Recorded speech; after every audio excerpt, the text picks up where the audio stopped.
दोस्तों, एक बहुत अच्छी कहावत है और सबने सुनी होगी, हर कामयाब आदमी के पीछे एक औरत का हाथ होता है। लेकिन ये शायद गलत भी हो सकती है। कभी कभी एक कामयाब आदमी के पीछे उसके दोस्तों का भी हाथ हो सकता है। उसी में एक दोस्त है आज हमारे साथ, जो इस देश की शान, आन बान, जिसको हम सब पसंद करते हैं, जिसका नाम है MS धोनी। उसके दोस्त, उनके खास दोस्तों में से एक, जिन्होंने उनके साथ बहुत काम किया है, बहुत कुछ किया है, कई सारी कंपनीज खोली हैं, कई सारे प्रोजेक्ट्स करे हैं, यहां तक कि उनकी पहली फिल्म MS धोनी जो उनकी बायोपिक थी वो भी उन्होंने ही बनाई है। तो आज हमारे दोस्त हैं हमारे साथ Arun Pandey ji. Thank you so much for coming our show. ये हमारा शो है the democratic Hindu news show with Pawan K Nagpal. Welcome sir. धन्यवाद, बहुत बहुत धन्यवाद।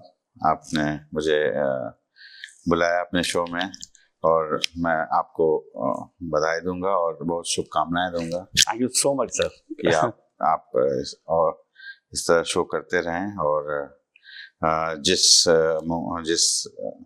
रास्ते पे चले हैं, जिस मकसद के साथ चले हैं, उस पे आप काम करते रहें। Thank you sir, thank you. तो सर, सबसे पहले तो हम यही जानना चाहेंगे कि आपकी क्रिकेट की जर्नी कहाँ से शुरू हुई और आप कैसे MS धोनी के साथ जुड़े और उनके साथ इतना कुछ काम कर लिया आपने। देखिए, क्रिकेट की जर्नी मेरी बनारस से शुरू हुई और मैं जब 10th में था तो मैंने क्रिकेट खेलना शुरू किया और बनारस में संस्कृत यूनिवर्सिटी था, वहाँ पे प्रैक्टिस करते थे। फिर संपूर्णानंद सिगरा स्टेडियम था, वहाँ जाना शुरू किया और वहाँ पे हमने अपना क्रिकेट का करियर खेलना स्टार्ट किया वहाँ से। फिर बनारस हिंदू यूनिवर्सिटी के लिए मैंने यूनिवर्सिटी खेला और साथ में यूनिवर्सिटी खेलते खेलते मैं 95 में दिल्ली आ गया प्रैक्टिस करने के लिए और 98 में यूपी के लिए रणजी ट्रॉफी खेला और 99-2000 में मैं 2000 में चला गया मैं झारखंड के लिए खेलने के लिए। तो वही हमारी मुलाकात हमारी माही से हुई। वो आई थिंक उसका दूसरा साल था जब मैं झारखंड के लिए खेलने गया था 2001 में 2001 में। तो हम लोग मिले और उसके बाद एज ए सीनियर मैं खेला वो टूर्नामेंट रणजी ट्रॉफी। उसके बाद हमारी दोस्ती हो गई क्योंकि वो लोग दिलीप ट्रॉफी खेलने के लिए दिल्ली आते जाते रहते थे, तो फिर हम साथ में मिलते रहते थे, फिर दिल्ली में प्रैक्टिस होता था।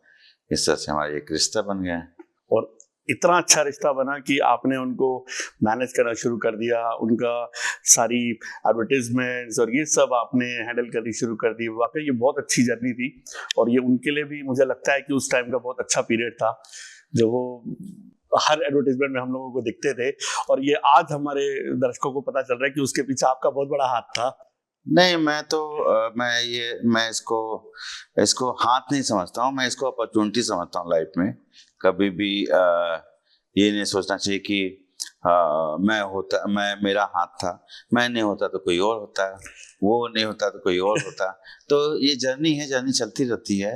अपॉर्चुनिटी मिलती है, जिसको अपॉर्चुनिटी मिलती है वो अपॉर्चुनिटी को कैच करता है। आपको अपॉर्चुनिटी मिलती है जिंदगी में, जब भी मौके मिले तो उस मौके को आपको 100% देना चाहिए। करेक्ट। आप 100% अपना देते हो तो आपको बेस्ट मिलता है। तो मुझे एक अपॉर्चुनिटी मिली 100% देने की, हमने 100% दिया। हम खेलते थे और उसके बाद हमने बिजनेस में भी अपॉर्चुनिटी मिली तो वहाँ भी 100% दिया। तो वो एक अपॉर्चुनिटी थी, उसको इनकैच किया हम लोगों ने। तो सर, बिजनेस की तो जितनी हमने आपकी देखी है, आपने बहुत कुछ कर लिया अपनी लाइफ में, जिसमें से एक बहुत बड़ी अचीवमेंट थी सर की, जो MS धोनी फिल्म बनाई। और उस समय सुशांत को सर हमें नहीं लगता था कि इतना बड़ा ब्रेक मिल जाएगा, इतनी MS धोनी फिल्म मिल जाएगी सुशांत सिंह राजपूत को। और मुझे लगता है कि आज ये उसके लिए भी श्रद्धांजलि है कि वो इतनी बड़ी फिल्म करके वो जो भी जहां भी है, भगवान उनकी आत्मा को शांति दे, मतलब उनकी जर्नी की ये अब तक की बेस्ट फिल्म थी। तो उसमें आपका कितना हाथ था सर? नहीं, इस बात को तो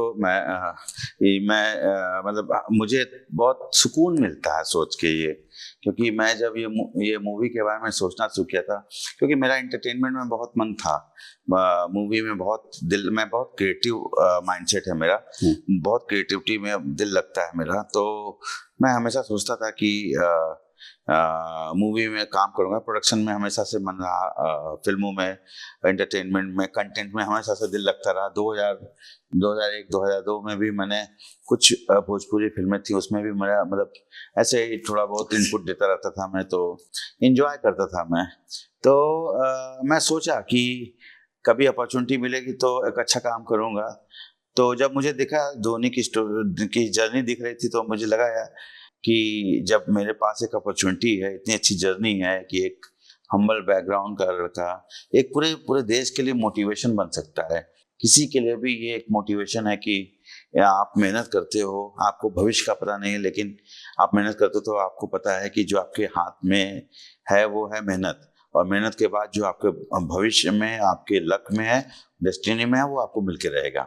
तो ये मैं मैसेज देना चाहता था, और एक अपॉर्चुनिटी मिली तो मैंने उसके ऊपर ही प्लान करना शुरू किया। तो ये मैं 2010 में सोचा था, और एंड में मैं 2013 में किसी तरीके से उसको मनाया, और मनाने के बाद पहला काम मैंने किया, सबसे पहला चीज किया मैंने, सुशांत सिंह राजपूत को ही फाइनल किया। डायरेक्टर फाइनल करने से पहले मैंने एक्टर फाइनल किया क्योंकि मैंने उसकी फिल्म देखी थी काय पोचे, और उसमें उसने बहुत अच्छी क्रिकेटर बना था, उसका कोच बना था, और बहुत अच्छी एक्टिंग की थी उसने। तो मुझे लगा कि धोनी का कोई यदि किरदार अदा कर सकता है तो वो कर सकता है जो क्रिकेट के माइंडसेट में रहा हो, और वो लगता भी था, और उसका जो मिडिल क्लास और हम्बलिंग बैकग्राउंड भी था, तो काफी मैच करता रहा।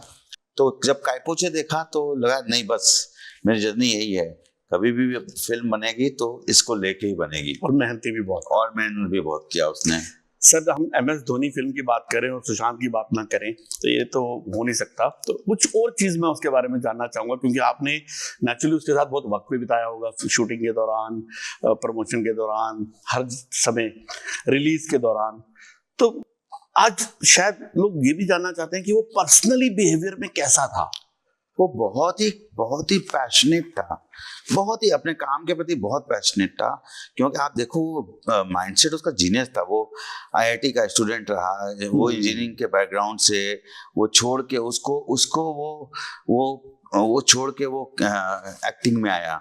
मीन्स उसके अंदर पैशन था उसको, और पैशन को अचीव करने के लिए तो हार्ड वर्किंग में अपने आप को वो हमेशा झोंक के रखता था। 18 घंटे 20 घंटे, मुझे याद है अभी भी कि उसको धोनी का एक्ट करना था, तो काफी हम लोगों ने प्लान किया था कि धोनी को बिना डिस्टर्ब किए दूर से उसको जो है फॉलो करता रहेगा कि कैसे माही कैसे एक्ट रहता है, कैसे लाइफ में ऑब्जर्व कर दिया था उसने। तो उसको दूर से एक्ट करता था। तो कभी कभी रूम में बैठ के बोलता था कि सर मैं यदि अच्छे से काम नहीं करूंगा तो लोग, पब्लिक मुझे पत्थर मारेगी मुझे, क्योंकि मुझे बहुत बड़ा काम मिला है ये, इसलिए मैं बहुत इन्वॉल्व रहता हूँ, मैं ये छोड़ूंगा नहीं। मैं मतलब उसको अंदर एक पैशन हमेशा रहता था काम के प्रति। तो जो दिखता था 18 घंटे 20 घंटे वो काम करता रहता था, वो उस कैरेक्टर के अंदर डूब गया था। उसने माही की जितनी बुक्स थी वो सारी बुक्स पढ़ रहा थी, जो बुक्स उसको पता भी नहीं थी कि ये बुक सही है कि गलत है। मतलब वो बुक्स भी पढ़ रहा है जो बुक्स लोगों ने अपने आप से लिख डाली थी, जिसका कोई बैकग्राउंड नहीं था, जिसके बारे में पता भी नहीं था कि ये सही है कि नहीं सही है, इसमें जो लिखा हुआ कि नहीं लिखा हुआ। तो उसने अपने मन में मल्टीपल कैरेक्टर बना लिए थे। तो हमने उसको बताया कि भाई ये बुक है जो एक्चुअल में माही के से रिलेट करती है, और ये है जो रिलेट नहीं करती है। तो फिर उसने सेग्रीगेट करना शुरू किया। तो काफी उसकी मेहनत दिखी भी फिल्म में, जिस हिसाब से फिल्म सक्सेस हुई वो उसमें सुशांत की भी मेहनत थी।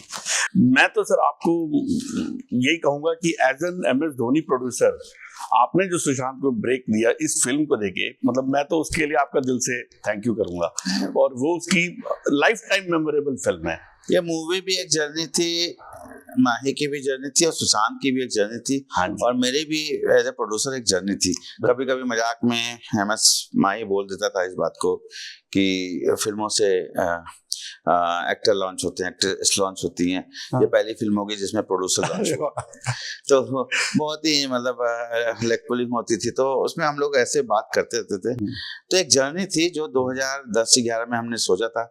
जब हमने प्लान किया था तब 2011 वर्ल्ड कप हमने जीता भी नहीं था, और उसके पहले प्लान किया था, बट डेस्टिनी में ये शायद डेस्टिनी ने डिसाइड कर रखा था कि इस फिल्म का अंत ऐसा हो कि उसमें 11 वर्ल्ड कप भी हो, और हमने जीता।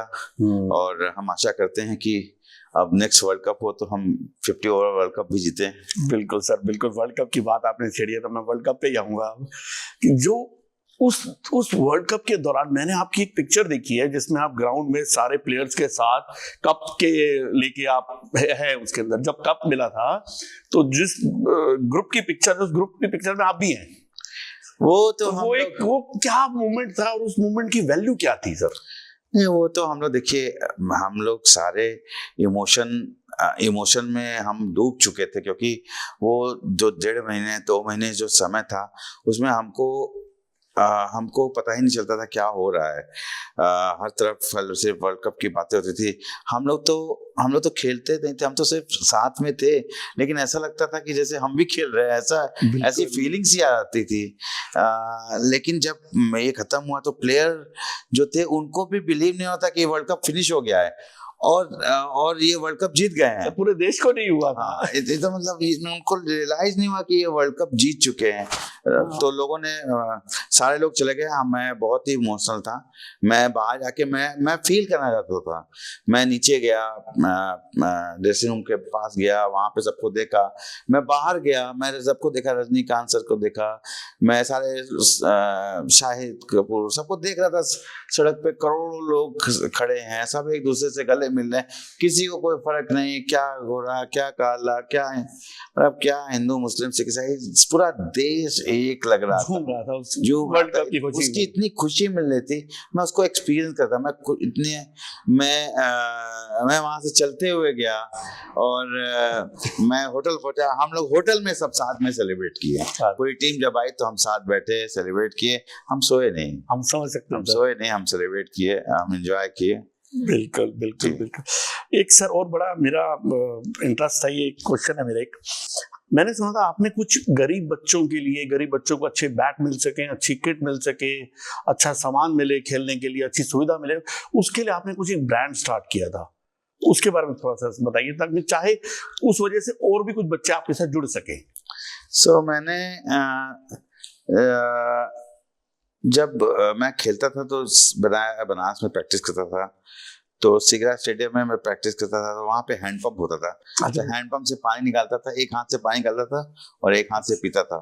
तो जब 2007 में मैंने कंपनी स्टार्ट की तो पहले मैंने वहाँ पे वाटर कूलर लगाया, फिर वहाँ बैठा होता था, ऊपर में फैन नहीं था तो मैंने वहाँ फैन लगवाया। प्रॉब्लम झेली है। हाँ, तो वो झेला तो हमने फैन लगवाया। तो हम लोग उस दौर से गुजरे हैं जहाँ पे हमने वो फील किया है कि क्या चैलेंजेस होते हैं।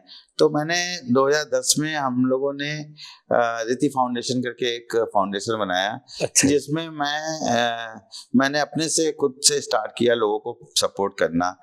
तो उसमें लड़कों को स्कॉलरशिप देता हूँ मैं, उसमें लड़कों को जो भी रिक्वायरमेंट होती है, जो समझ में आता है, मैं उसको जो मेरे से बनता है वो मैं सपोर्ट करता हूँ। तो मैं लास्ट 15 साल से ये कर रहा हूँ। सर, अब जो नए बच्चे खेलना चाह रहे हैं और आना चाह रहे हैं क्रिकेट में, अब इस संस्था से वो कैसे जुड़ सकते हैं, थोड़ा सा आप बता सके? ये हमारी एक टैलेंट टीम है जो टैलेंट स्क्वाड करती है। टैलेंट वो जाती है और सर्च करती रहती है और हम लोग बैक करते रहते हैं। बीच बीच में हम कुछ शहरों में हम टूर्नामेंट भी कराते रहते हैं, कैंप भी लगाते रहते हैं। और इसलिए हमने एक ब्रांड भी लॉन्च किया था, सेवन करके ब्रांड लॉन्च किया था। अच्छा। और उसके अंदर हमने 7 by M S Dhoni launch किया था बहुत पहले। अब उसमें काफ़ी प्रोडक्ट लॉन्च किया हम लोगों ने, 2016-17 की बात थी ये। और उसमें भी काफ़ी हमने टैलेंट को सपोर्ट किया। तो टैलेंट स्कॉट करते रहते हैं और उसके बाद उसको बैक करते रहते हैं अपने, बट ज़्यादा उस पर हम बात नहीं करना चाहते हैं। कहते हैं कि ये ऐसी चीज़ है, एक वो पहलू है मेरा जो मैं उसको ज़्यादा प्रमोशन नहीं करना चाहता मैं, क्योंकि वो मैं दिल से करता हूँ, मुझे अच्छा लगता है वो करना, उसके बारे में ज़्यादा बात नहीं करना चाहता मैं। जिसमें शायद आपका एक क्लब का नाम भी है, beyond life club. Beyond life dot club मेरा एक, हमने और एक केयूर पटेल साहब हैं, उनके साथ मिलके मैंने एक नॉन फंजिबल टोकन का प्लेटफॉर्म लॉन्च किया था, जिसके अंदर हमने अमिताभ बच्चन जी की मधुशाला लॉन्च की थी। जो अब मुझे याद है कि हमने जब लॉन्च की थी तो 70 मिलियन लोग आए थे हमारे प्लेटफॉर्म पे, उसको रजिस्टर किए थे नॉन फंजिबल टोकन खरीदने के लिए। और वो मधुशाला जो है $1 मिलियन में सेल हुई थी। अरे और वो NFT वर्ल्ड की टॉप 10 NFT में उसका नाम आया था, जो किसी सेलिब्रिटी की सेल हुई थी। तो इस तरीके के और सेलिब्रिटीज और उनकी कुछ, हाँ, उसके बाद मैंने उन्हीं में उसी प्लेटफॉर्म पे हम लोगों ने जो मार्वल कॉमिक के कैरेक्टर के क्रिएटर हैं स्टैनली ने एक इंडियन कैरेक्टर क्रिएट किया था चक्रा, उसको भी हमने लॉन्च किया, उसका भी NFT लॉन्च किया, और स्टैनली का भी हमने लॉन्च किया। तो काफी हम काम करते रहे उसमें। फिर LA टाइम्स लॉन्च किया, कल्पना चावला का भी नॉन फंजिबल टोकन लॉन्च किया। हमने काफी काम किया। तो क्रिएटिव काम करने में मजा आता है हमें, हम करते रहते हैं। मेरे पास सर पूरी लिस्ट है आपके कामों की, आपकी चीजों की। डॉक्टर क्रिकेट आपने किया है, doctor cricket 7। Yes, doctor cricket 7 में मैंने, वो एक दिल था कि क्रिकेट से जुड़ा हुआ था, तो क्रिकेट में मेरा हमेशा दिल करता था कि कुछ ना कुछ करते रहो। तो क्रिकेट में मैंने इनफैक्ट 2015 में या 2017-18 वर्ल्ड कप में मैंने 16 किसी एक वर्ल्ड कप में जो इंडिया में हुआ था, जिसमें वेस्ट इंडीज वर्ल्ड कप जीती थी, T20 वर्ल्ड कप, उसमें मैंने उस प्लेटफॉर्म पे हमने कमेंट्री लाइव की थी। अच्छा। हाँ, रेडियो कमेंट्री हमने डॉक्टर क्रिकेट 7 पे लाइव की थी और बहुत अच्छा रिस्पांस मिला था उसका। हमने दूरदर्शन के साथ मिलके बहुत रेडियो कमेंट्री लाइव की थी हमने उस पे। और उस पे उसी समय आई थिंक 2016 की बात थी ये। और बड़ा इसका, उस पे हमने धोनी की अनकही कहानियां भी, एक रेडियो के ऊपर हमने एक सीरीज चलाया था मूवी को से रिलेटेड, और बहुत अच्छा, बहुत हिट रही थी वो। तो मुझे याद है वो अच्छा समय था वो डॉक्टर क्रिकेट 7 का। आपकी क्रिकेट की जर्नी में अगर हम बात करें तो सबसे इम्पोर्टेंट मेरे को आज की यूथ के लिए सवाल लगता है, वो ये लगता है कि सर 2010 से 2018 तक आप चेन्नई सुपर किंग के साथ थे। जी। तो जो वो 8 साल चेन्नई सुपर किंग को आप मैनेज कर रहे थे, वो जर्नी का कुछ बताइए सर, कैसे? और बहुत अच्छे अवार्ड लेकर जाती थी चेन्नई सुपर किंग, बहुत अच्छी टीम मानी जाती थी। बहुत ही मतलब कहते हैं ना कि ये मेमोरीज हैं जो लाइफ भर आप चेरिश करते हो। तो 2010 से था जो आपने बोला, हमने जीत और हार दोनों चेरिश किया हमने। वो एक चेन्नई सुपर किंग एक ऐसी फ्रेंचाइजी है जो मतलब जिसके प्रमोटर इतने सॉर्टेड हैं कि उन्होंने हमें फील ही नहीं होने दिया कि हमारा रोल सिर्फ एक चीज से जुड़ा हुआ था, मार्केटिंग से, मैनेजमेंट से जुड़ा हुआ था। हम जुड़े और उसके बाद एक फैमिली की तरह से काम किए साथ में। और इससे क्या होता है, आप दिल से काम करते हो, दिल से पूरे शिद्दत से जुड़ जाते हो उसके साथ में, और उसको आप बड़ा करने पे लग जाते हो। हमें एक इंसिडेंट याद आता है 2010 की। एक ऑस्ट्रेलियन फास्ट बॉलर होता था डॉग बॉलिंजर। डॉग बॉलिंजर उसका बड़ा प्यारा एक इंसिडेंट था कि वो पहले बड़ा रिजर्व रहता था, ऑजीज और रिजर्व रहना। और मुझे याद है चैंपियंस लीग होती थी, जो IPL में एक चैंपियंस लीग होती थी जो 3 टीमें यहाँ से जाती थी, खेलती थी, 4 टीमें। हम साउथ अफ्रीका में जाके खेल लेते वो। तो डॉग बलिंजर जो है नॉर्मली वो रिजर्व रहता था, बट चेन्नई सुपर किंग का फ्रेंचाइजी में खेलने का इम्पैक्ट इतना हुआ कि जब हम लास्ट मैच फिनिश हो गया और सारे लोग जाने लग गए, तो डॉग बलिंजर वो था जब बस में बैठ के सब लोग एयरपोर्ट के लिए निकला तो वो आके एयरपोर्ट में एक एक लोगों को सी ऑफ कर रहा था। तो ये इम्पैक्ट था एक फ्रेंचाइजी का, इतना ज्यादा एक दूसरे से, तो वो फ्रेंचाइजी का अलग ही इन्वायरमेंट था और रियली हम लोगों ने चेरिश किया उस मोमेंट को। सर मैं ज्यादा डिटेल में नहीं जाऊंगा, लेकिन मुझे पता है, अगर शायद जो ये देख रहे हैं उन लोगों को भी कुछ पता होगा आपके बारे में, कि आप कहीं ना कहीं एक पॉलिटिकल परिवार के साथ भी जुड़े हुए हैं। तो सर आज की पॉलिटिक्स के बारे में अगर आप कुछ कहना चाहें, या आज जो इतना बड़ा यूपी गवर्नमेंट ने महाकुंभ का जो आयोजन किया है, जिसमें 53 करोड़ लोग आज अभी तक आ चुके हैं, तो कुछ तो आपको भी इसके बारे में बताना चाहिए। देखिए, मैं क्रिएटिव आदमी हूँ और लेकिन मुझे क्रिएटिव है, हम लोग और हम स्पोर्ट्समैन हर चीज़ों से ऊपर ही रहे। अब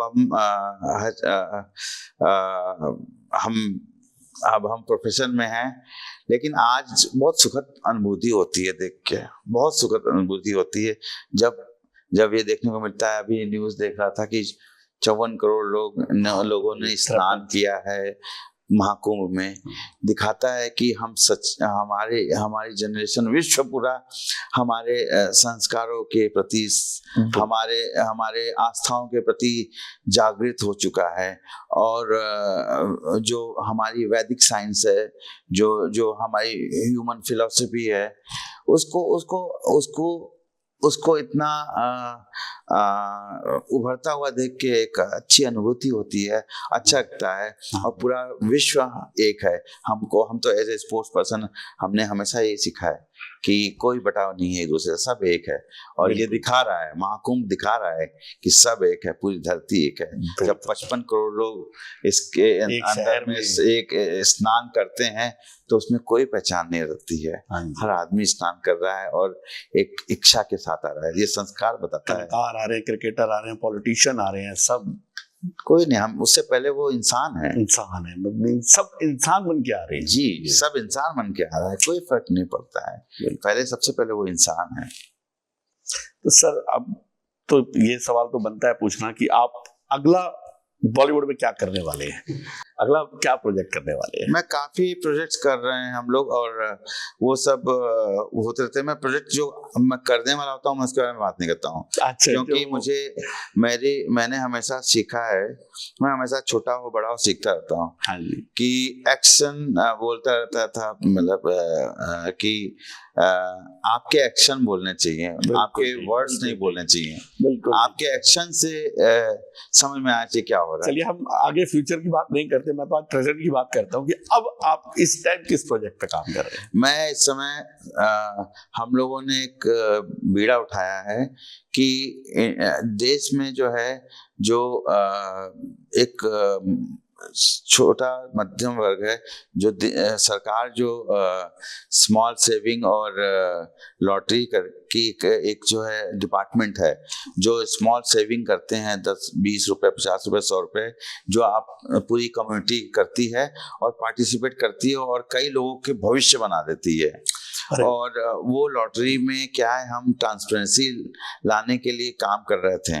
तो अभी उसके लिए हमें सरकार ने, गोवा सरकार ने हमें एज ए मार्केटिंग और सेल्स एजेंसी अपॉइंट किया है। तो हम उस पर इंडिया का पहला ऑनलाइन ऐप बेस्ड और वेब बेस्ड लॉटरी है जिसके ऊपर हम काम कर रहे हैं as a marketing sales agency.